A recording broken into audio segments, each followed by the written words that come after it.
Hello friends, आपका math class में स्वागत है। आज हम आपको कक्षा 10 में सेकंड अध्याय दो चर वाले रैखिक समीकरण युग्म के विषय में अध्ययन करेंगे। प्रथम अध्याय था वास्तविक संख्या, दूसरा अध्याय था बहुपद, तीसरा अध्याय है दो चर वाले रैखिक समीकरण। लेकिन हमें दूसरा अध्याय इस वर्ष नहीं पढ़ना है, समझ पाए। कोविड-19 महामारी की वजह से कुछ चैप्टर अब की बार बोर्ड से हटा दिए गए हैं। तो आपको सेकंड चैप्टर था बहुपद, उसको नहीं पढ़ना है। यानी हमारा सेकंड चैप्टर हो गया दो चर वाले रैखिक समीकरण। इस विषय में हमें पढ़ना है। तो देखिए मित्रों, सबसे पहले हम बात करेंगे चर क्या होता है, चर कितने होते हैं, अचर क्या होता है। तो चर और अचर की परिभाषा हम बहुत ध्यान से सुनेंगे कि चर राशियां ऐसी राशियां जिसका मान बदलता रहे चर राशि कहलाती हैं।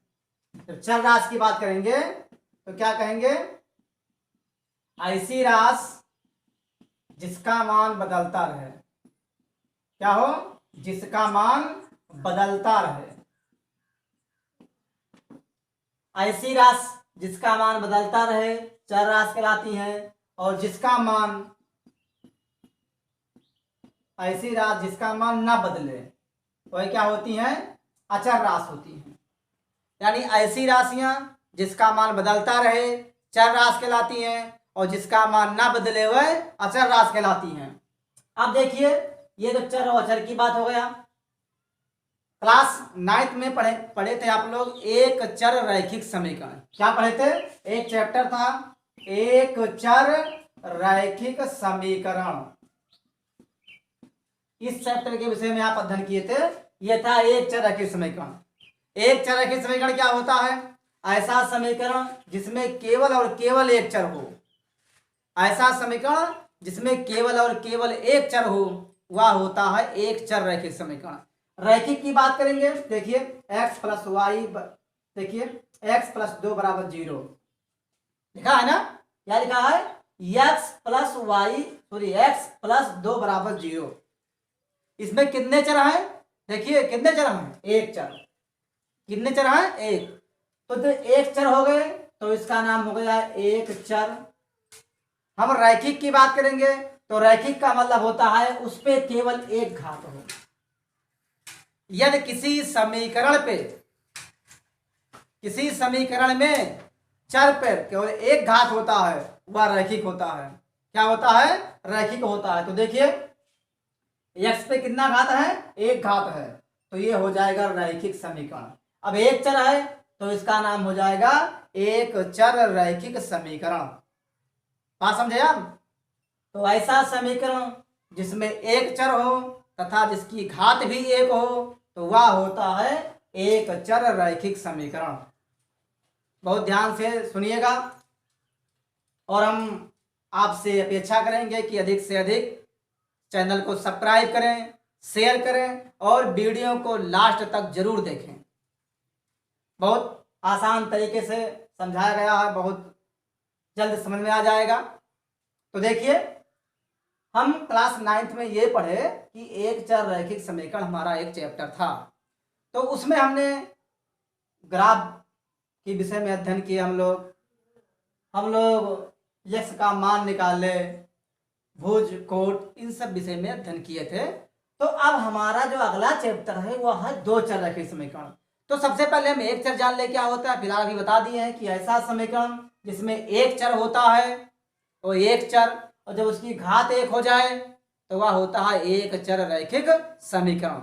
अब आप बात करते हैं दो चर रैखिक समीकरण। किसकी बात करेंगे, दो चर रैखिक समीकरण। तो जब हम दो चर रैखिक समीकरण की बात करते हैं तो इसकी परिभाषा हो जाती है ऐसा समीकरण जिसमें दो चर हो तथा उसकी घात भी एक हो तो वह होता है रैखिक समीकरण। देखिए x प्लस वाई लिखा है, x प्लस वाई बराबर 2 हो गया। ऐसा समीकरण जिसमें दो चर हो तथा उसकी घात भी एक हो तो वह होता है दो चर रैखिक समीकरण। समझे आप। यहाँ युग्म की बात नहीं कर रहे हैं, इस पे विशेष ध्यान ना दीजिएगा। सबसे पहले दो चर वाले रैखिक समीकरण क्या होते हैं। तो ऐसा समीकरण बहुत ध्यान से सुने, नोट करते चलिएगा अपने कॉपी में। ऐसा समीकरण जिसमें दो चर हो, उसकी घात भी एक हो, तो वह होता है दो चर वाले रैखिक समीकरण। अब युग्म का मतलब होता है, युग्म मतलब जोड़ा, यानी एक रैखिक समीकरण दिया है x प्लस वाई बराबर 2, एक रैखिक समीकरण यह है, और अगला रैखिक समीकरण हो जाए 3x प्लस वाई बराबर 4, तो ये हो जाएगा रैखिक समीकरण। दो समीकरण हो गए, तो जब दो समीकरण हो गए तो ये हो गया आपका युग्म। क्या हो गया? युग्म हो जाएगा। समझे आप? तो ये हो जाएगा आपका दो रैखिक समीकरणों का युग्म। समझिए, बहुत ध्यान से देखिएगा, इसे युग्म कहते हैं। कहता है दो समान चर वाले दो रैखिक समीकरणों को दो चरों का रैखिक समीकरण युग्म अथवा दो चरों वाले रैखिक समीकरण का निकाय कहते हैं। अब देखिए, सबसे प्रथम बात करते हैं हम कि इस प्रकार कोई समीकरण लिखा है। देखिए, a1x plus b1y plus c1 बराबर 0 तथा a2x plus b2y plus c2 बराबर 0, ये दो समीकरण हैं जिसमें देखिए a1 a2 b1 b2 तथा c1 तथा c2 कांस्टेंट है। क्या है? नियत है, नहीं अचर संख्या है। क्या हो जाएगी? ये अचर संख्या हो जाएगी। समझे बात आप? a1 a2 b1 b2 c1 c2 ये क्या है? अचर संख्या है। अब रैखिक युग्म को हल करने की दो विधि हैं, एक है आलेखीय विधि और दूसरा है बीजगणितीय विधि। पहला क्या है? आलेखीय विधि। आलेखीय विधि में हम क्लास 9th में डिस्कस कर चुके हैं, आप क्लास 9th में पढ़ चुके हैं कि आलेखीय विधि कैसे हल होती है और बीजगणितीय विधि कैसे हल होती है। तो आलेखीय विधि में सब हम ग्राफ बनाकर हल करते हैं और बीजगणितीय विधि में हम जो है सूत्र पे हल करते हैं। तो पहला आपका है आलेखीय विधि। आलेखीय विधि कैसी होती है? देखिए आप,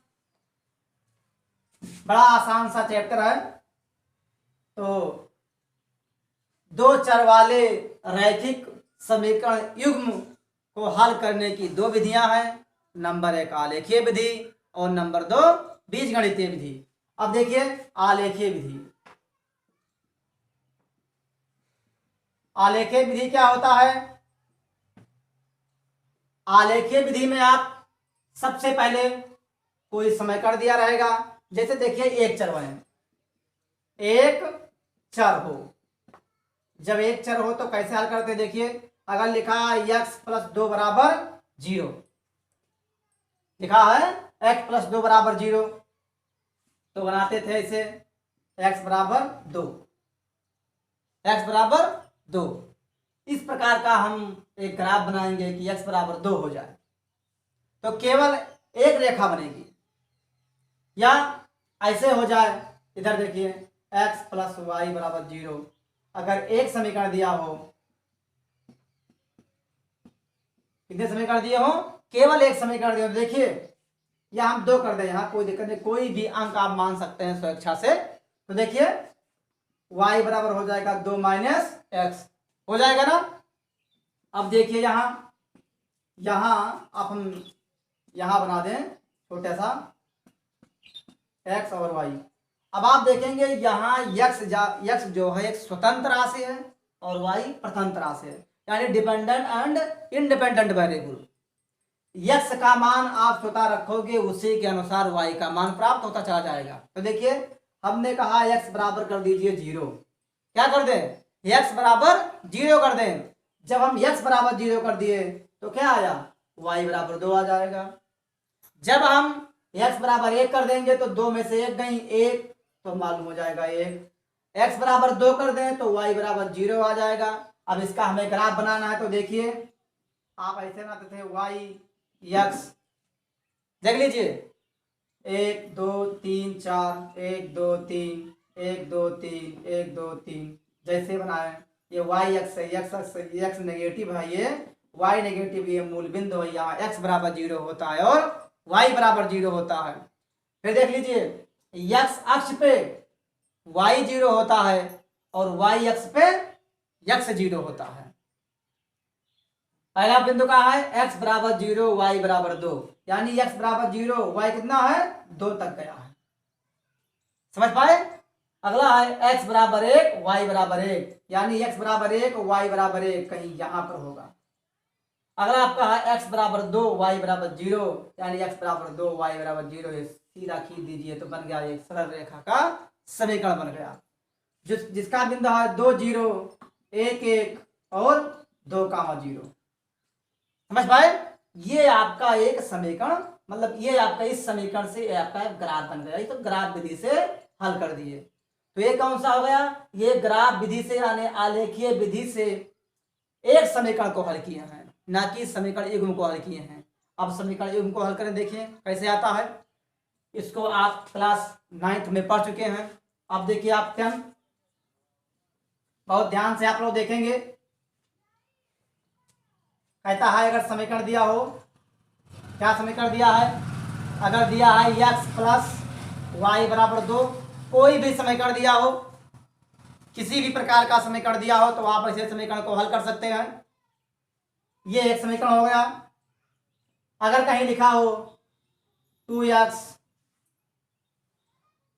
y बराबर 4, कुछ भी समीकरण आप मान लीजिए, जो आपके मन में आए वैसे समीकरण को मान लीजिए, कोई दिक्कत नहीं है।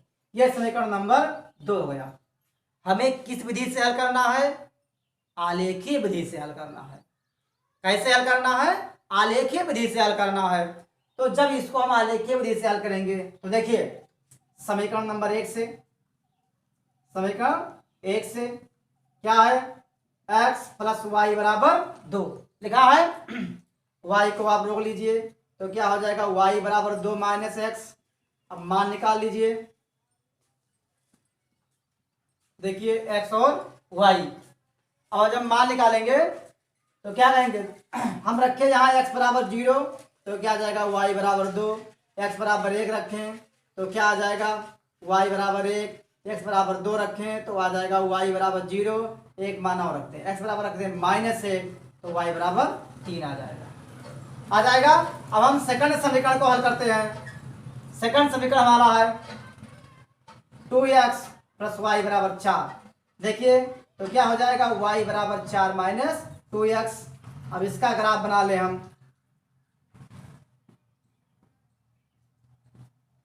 देखिए अगर हम x बराबर क्या रखें 0, क्या रखते x बराबर, सबसे पहले देखो आप जिस गिनती को चाहें उस गिनती को रख सकते हैं, जिस संख्या को चाहे उस संख्या को रख सकते हैं, बशर्ते इस बात का आपको ध्यान देना है कि ग्राफ में बहुत बड़ी गिनती को ना लेकर, जिससे छोटी छोटी गिनतियों को लेकर, जिससे ग्राफ बनाने में हमको आसानी हो।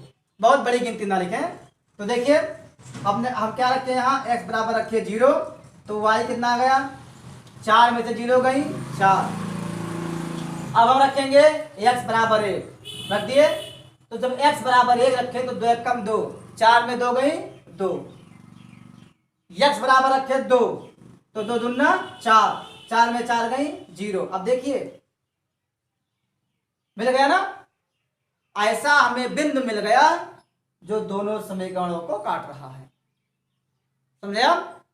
अगला एक पॉइंट और रख दीजिए, x बराबर आप कर दीजिए 0 1 माइनस 1 कर दीजिए, तो जब माइनस 1 कर देंगे तो 2 1 कम 2 और 4 6, यानी माइनस माइनस प्लस हो जाएगा। अब आप ग्राफ बना दीजिए।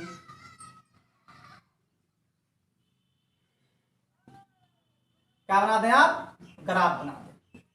यह है वाई एक्स, एक है एक्स एक्स, यह एक्स नेगेटिव, यह है वाई नेगेटिव, ये वाई पॉजिटिव होता है, ये एक्स पॉजिटिव होता है। समझे आप। 1 2 3 4 5 6, 1 2 3 4 5 6, आप जितना चाहे उतना कर सकते हैं। आप ग्राफ कॉपी में अच्छे तरीके से बनाइए। देखिए यह है -1 -2 -3 -4 -5 -1 -2 -3 -4 -5 -6 -7, 1 2 3 4 5 6, 1 2 3 4 5 6। देखिए आप ग्राफ में बहुत अच्छे तरीके से बनाना है आपको। फिर देखिए पहला है x बराबर 0 y बराबर 2 है, यानी x कहाँ है 0 हो जाए y 2, यानी यहाँ पर है x बराबर 1 y बराबर 1, x बराबर 1 y बराबर 1, यहाँ x बराबर 2 y बराबर 0, यानी x में 2 है और y में 0 है, ये यहाँ मिल रहा है। अगला है x बराबर -1 y बराबर 3, x का मान क्या है -1, तो यहाँ y का मान 3 इसमें ऊपर जाएगा तो यहाँ बन जाएगा। अब इसको मिला दीजिए,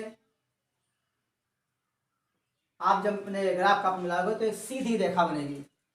ये कौन सा बिंदु हो गया, इस बिंदु का नाम है 0,2, इस बिंदु का नाम है -1,3, इस बिंदु का नाम है 1,1 और इस बिंदु का नाम है 2,0। यानी ये कौन सा समीकरण है, ये समीकरण है x + y बराबर 2। अब हम इस बिंदु से बनाए, देखिए तो क्या है x बराबर 0 y बराबर 4, x बराबर 0 y बराबर 4, ये यहां है। x बराबर 0 हो गया तो y कितना गया 4, सॉरी x बराबर 0 y बराबर 4, ये यहां आ रहा है। x बराबर 1 y बराबर 2, x का मान 1 और y का मान 2, लगभग कहीं यही आएगा। x 2 y 0, x 2 y 0, यही बिंदु है। x बराबर -1 y बराबर 6, x का मान -1 और y का मान 6, लगभग ये कहीं यहाँ बनेगा।